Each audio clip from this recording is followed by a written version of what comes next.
moom docteur maa ngi lay nuyu. allo Bam maa ngi lay nuyu maa ngi lay ziar. waaw ñu bàyyi rek nga nuyoo ak mbokk internet yu Feeling Dakar TV. waaw maa ngi lay nuyu maa ngi nuyu également internet yi nga xam ne ñoo lay suivre actuellement au niveau de Feeling Dakar. jërëjëf di fàttali également yow spécialiste si nga maam da ngay xeltu ci wàllum yoon ak yoonale et surtout lu soxal wàllum processus électoral déjà fi ñu toll nii contestation yi bëri na ci lettre bi nga xam ne éventuellement nee nañ ko jéggi bind nañ ko président de la République yow ban jàng ngañ ci mën a defal ndax loolu am na pertinence am.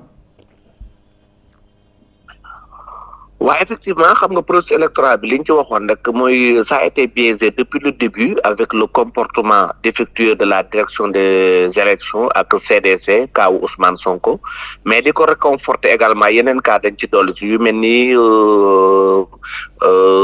contrôle du parrainage bi nga xam ni commission mi ngi ko doon def au niveau du conseil constitutionnel ñu gis ni foofu également beneen problème am na fa mooy logicielu parrainage bi déjà parce que boo fàttali ko waxoon naa ni logiciel boobu parti politique li ñu war a def mooy exiger l'état du Sénégal ñu mettre ko à leur disposition ñu dem expertiser paramétrage bi nan lañ ko paramétrer mais bref comme ñoom defuñu ko woon mais bi ñu ñëwee ba nga xam ne ci commission wu contrôle bi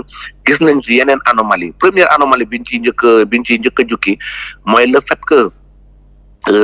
conseil constitutionnel bi mu contrôler parrainage bi benn premier parrainage ak les 5 premiers parrainages ñu xool ne gis nañ ci ay manquements gis nañ ci un certain nombre de milliers d'électeurs yoo xam ni logiciel bi reconnaître leen ci foofu la conseil constitutionnel waroon taxawee dem saisir ki nga xam ne moom mooy daax et le ministère de l'intérieur mu mettre ko à la disposition du logiciel bi nga xam ne mettre nañu à jour parce que boobu question de transparence bi muy soulever mooy ban logiciel la conseil constitutionnel doon liggéeyee muy beneen bi mooy li indiwaat problème mooy les allégations de la dame Mimi Touré xëy na duñ ko jox crédit à 100% mais également dañ ciy taxaw parce que elle a été dans le système mu wax ne logiciel bi de 2017 de fichier wu 2017 la conseil constitutionnel yor foofu nag fa Sénat génne beneen communiqué gën ko appuyer pour wax na ni moom également li nga xam ne moom mooy fichier bi nekk Sénat nekkul fichier bu ñu mettre en jour mooy fichier bi ñu demoon 2022 élection législative te fichier boobu données yi dafa incomplète mais également dafa nekk Sénat dafa wax ne ça pourrait être erroné maanaam données yi baaxul donc non seulement la Sénat mi ngi wax ni de manière implicite mettre guñu à jour fichier électoral bi avec les nouveaux données de la révision électorale n'est-ce pas mais également mi ngi accuser les élections législatives yi passé pour wane ni kon fichier bi ñu demee fichier boobu données yi baaxul mais également dafa erroné te dafa am ay manquements de manière générale nag buñ ko xoolee gis nañu y a beaucoup de candidats qui ont été lésés li leen lésé mooy le jeu du hasard bi ñu doon organiser au niveau de la commission ak la loterie nationale bi fa xam ne amoon na parce que foofu li muy indi mooy benn candidat bu potentiel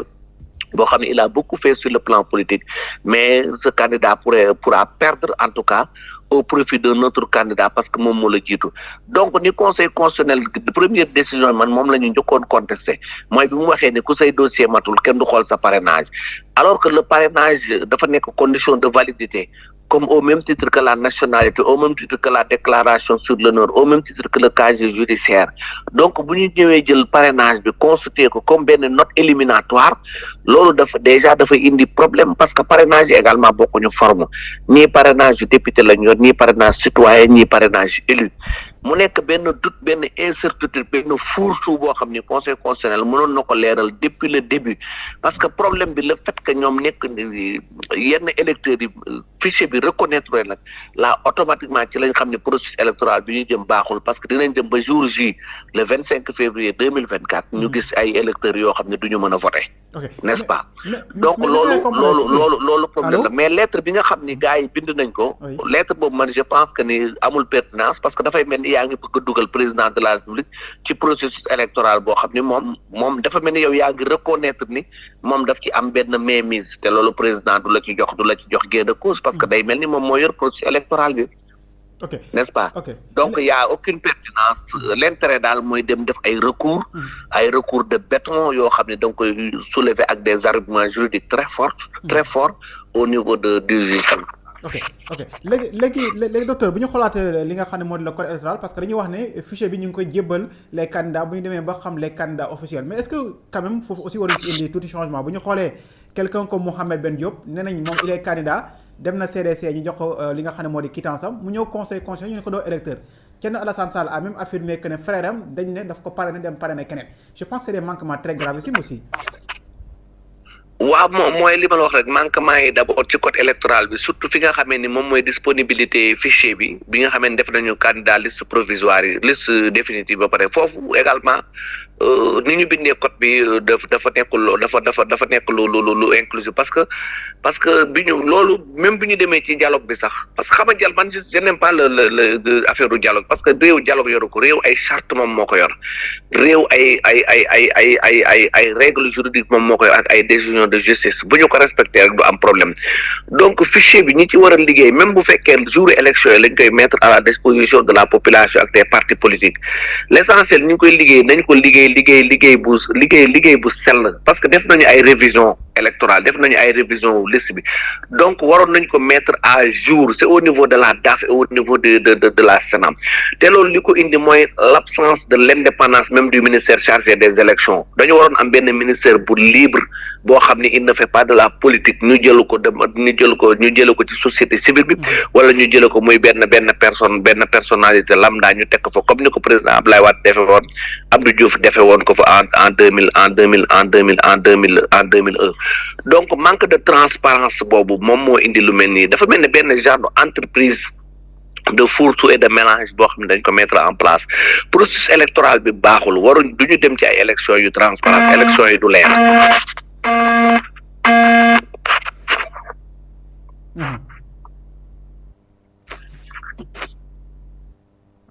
Allô oui. waaw c'est bon allez-y. C'est bon allô. allo oui maa ngi lay dégg. voilà léegi est-ce que c'est pas risqué aussi di dem ci élection yoo xam ne y a trop de contestation bala ñu yegg même ci élection yi est-ce que c'est pas benn pari risqué aussi quelque part. non élection yi processus électoral bi le conseil constitutionnel n'a pas bien joué son rôle daf ko waroon arrêté. depuis bi nga xamee ne manquement yooyu am na mu dem saisir DAF parce que manquement yooyu au fur et à mesure parce que li ko réconforté mooy absence de reconnaissance des nombres pléthoriques d'électeurs yi nga xam ne loolu kii fichier bi reconnaître ko. muy beneen bi mooy également candidat yi nga xam ne en tant que candidat ñun la yow sa tour nekkul ci fichier yi te problème boobu la Ousmane Sonko amoon ba DGE jéggi ay compétence am ak CDC ne duñ ko jox quittance duñ ko jox attestation mais également duñ ko jox fiche donc manquement yooyu en tant que juge électoral en tant que juge du contentieux électoral conseil constitutionnel mënu ci woon sëkk warul mën a xaar ba recours yi di am dafa waroon suspendre te actuellement ni je pense que le processus électoral est déjà biaisé dem ci ay élections wóorul ça pourra même continuer la crise wala mu créer parce que même Amsatou Sow Sidibé keroog wax na ni ça peut créer des conflits et le droit est fait pour les humains donc il ne faut pas avoir une attitude de robot,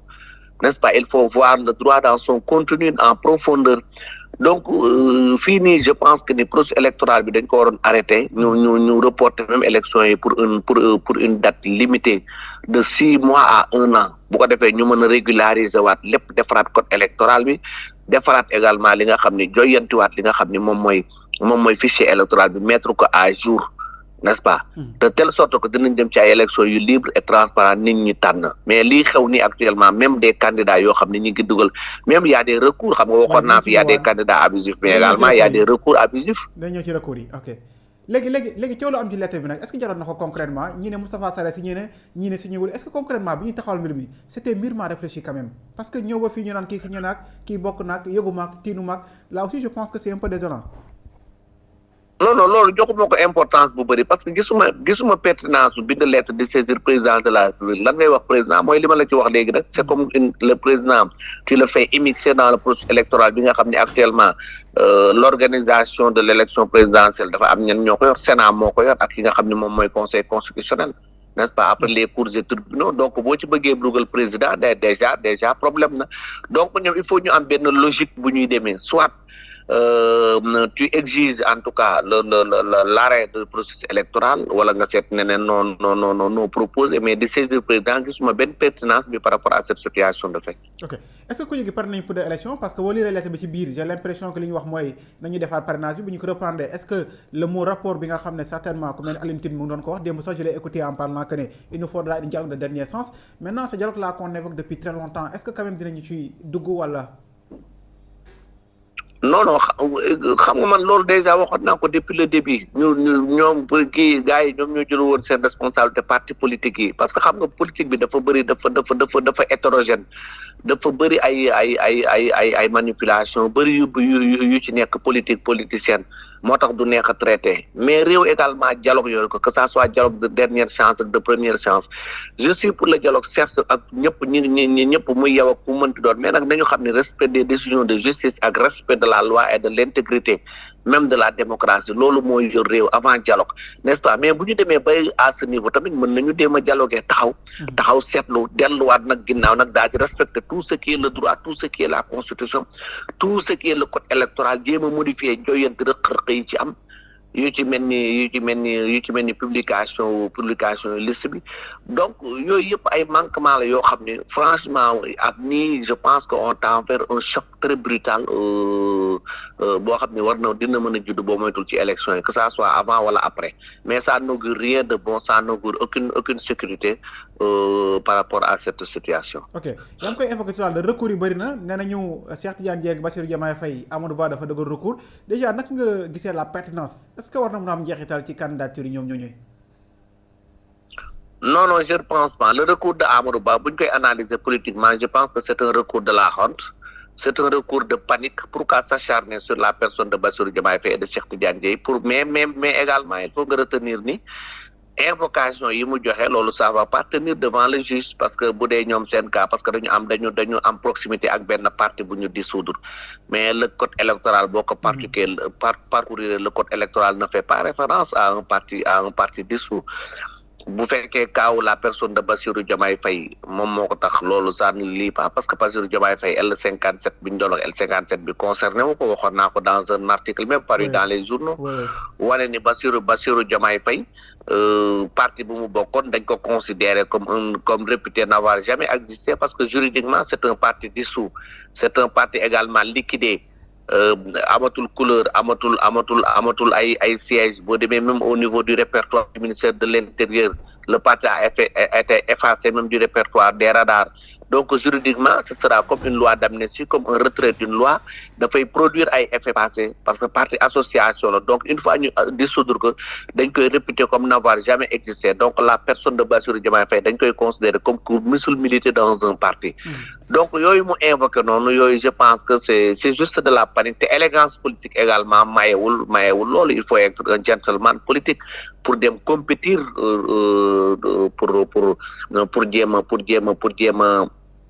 pour jéem a am voix wu nit yi mais c'est ça nous sur les deux candidatures là pourquoi cet acharnement par rapport à ces deux candidats les deux candidats là ça ne souffre d'aucune ambiguïté ne souffre d'aucune irrégularité c'est des candidats dafa bokk ci Pastef nee na Cheikh Tidiane Dièye c'est membre de Yewwi membre Pastef la dañu ko dissoudre beneen biit mooy Bassirou jotuñu ko investir te coalition bu mu demee coalition la boo xam ne ça n'existe pas c'est des fondements yoo xam ne ñu bëri ñu ngi ci am doute c'est pas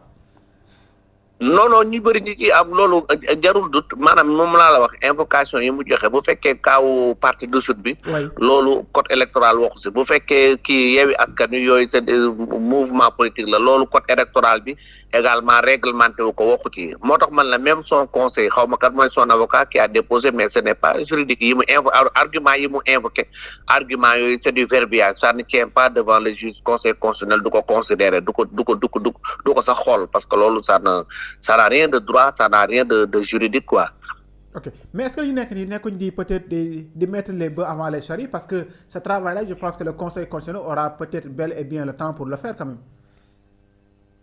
En tout cas c'est des recours et l'article L27 du code électoral moom moo ko may possibilité te le conseil constitutionnel il sera obligé en ce que mu vider contentieux yooyu yëpp dina ko vider parce que contentieux yi bokkuñu matière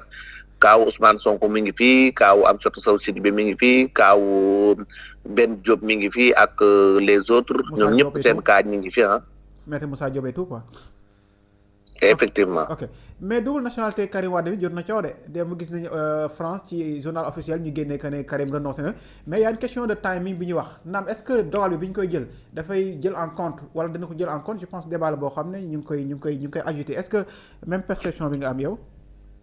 Oui, effectivement, j'ai même écrit un article sur ça parce que cas boobu xam nga Karim le benn décret de libération moom moo ko libéré ci nationalité n'est-ce pas du benn demande bu mu def personnellement muy benn parce que je pense que ni conseil constitutionnel du ko prendre en compte dafay dugg ci situation comme Amsatou Sow Sidibé quelqu'un qui dépose en tout cas la renonciation de sa nationalité hors délai parce que bul fàttali ni dépôt liste yi mi ngi pare woon le 26 décembre le 26 décembre boobu également bien avant conseil constitutionnel génn na benn décision ne ku matalul say pièces kenn du xool sa parrainage donc conseil constitutionnel am na lu mu raté foofu est-ce que da ko xool de manière intrinsèque dans son contenu wala mais en tout cas daal nationalité wu Karim Wade man je pense que sa candidature va être déclarée irrecevable parce que dafa déposer le kii bi comment dirais-je le retrait de sa nationalité hors délai beneen bi mooy décret bi nga xam ni jëlee na ko si décret bi nga xam ne Emmanuel Macron jël na ko muy décret de libération mais xam nga question wu nationalité un simple petit décret du la ci jëlee si on fait la hiérarchie des normes xam nga loi moom ak décret il faut partir de la loi procédure bi nga xam ne loi code de la nationalité bi teg na ko donc foofu la ñuy appesantir n'est-ce pas mais pas un simple décret de libération donc dama wax ni foofu également am na benn immixtion am na benn ingérence bu France def dans les affaires intérieures de notre pays et c'est interdit par les buts et les principes des Nations Unies à savoir son article 2.7 loolu defe naa ne même Nations Unies même Union européenne war nañu rappeler waat France à ce que mu respecte le principe de non-ingérence dans les affaires intérieures donc dafa mel ni lu bëgg a dugg ci suñu processus électoral te loolu également duñ ko accepter dañ koy dénoncer. ok léegi est-ce que nekkul di confirmer rek à chaque fois que ne France chaque élection en Afrique day wéy di am candidat am parce que débat la boo xam ne ça muy commencer à agiter aussi hein. waaw c'est manifeste la France a montré manifestement que Karim Wade fait partie de ces candidats parce que bu demee ba ci journal officiel am mu jël boppam décret dans un contexte parce que ce serait plus élégant que la France le ministère de l'Intérieur de la France attende que le Conseil constitutionnel le saisisse pour lui demander la situation de la nationalité de Karim Wade au niveau du ministère de l'Intérieur au niveau de la France mais il s'est dafa ñëw de manière délibérée rek daal di génne benn décret signé ko daal di koy publier au journal officiel le 16 décembre donc Karim Wade bi muy déposé le 26 xamoon na ni il avait une double nationalité oui. Jusqu'au 16 décembre il partait avec une double nationalité ce qui est contraire à la constitution ce qui est contraire à la charte fondamentale de l'État bi wax ni un candidat doit être exclusivement de nationalité sénégalaise loolu également même loolu war nañ ko parce que il défie même parce que loolu war nañ ci mën a sanctionner Karim Wade sax parce que il a tenté de tromper en tout cas même de contourner de violer manifestement la constitution. Déclaration d'honneur. Mais bi ñu ñëwaatee ci kaw Ousmane Sonko ay avocat am dugal nañu li nga xam ne moo di recours jàpp nga ne dina aboutir récemment j'ai écouté Sidi Alpha Ndiaye qui est juriste également ak Sidi Kane ñuy wax que ne li conseil constitutionnel def ils n'ont pas peut-être dit le droit ci par rapport ak le cas d'Ousmane Sonko. waaw xam nga kaw Ousmane Sonko boobu recours bi ñu dugal man li ma ci jëkk a jàngat mooy le conseil constitutionnel dafa ignorer sax le comportement de la DGE ignorer également les affaires suite boti bi décision boobu mais également ignorer affaire condamnation bi nga xam ne am na ci affaire am Mame Mbaye Niang mais mu appesantir sur la simple absence sur la simple absence de d'attestation CDC te loolu conseil constitutionnel comme génn na liste bi wax ne Ousmane génn na décision wane ne Ousmane Sonko moom de sa candidature il est irrecevable parce que amul attestation donc comme dugal nañu recours man je pense que le recours ce sera un recours béton sa candidature elle est actée le conseil constitutionnel amatul choix il faut que mu valider candidature ki nga xam ne moom mooy Ousmane Sonko parce que am na exploit d'huissier Sinon, le rôle de huissier de justice n'aura plus de sens dans ce pays. Parce que CDC moo commettre erreur bi donc conseil constitutionnel du imputer responsabilité boobu ki nga xam ne moom mooy Ousmane Sonko dès l'instant que ni am na quittance déposé na également les pièces à conviction d'après son avocat am na même li nga xam ni moom mooy relevé bancaire bu wane ni xaalis bi dem na ci au niveau des comptes de la CDC te loolu rek la conseil concerné warul vérifier warul rek yem ci formel bi quoi ci papier bi kese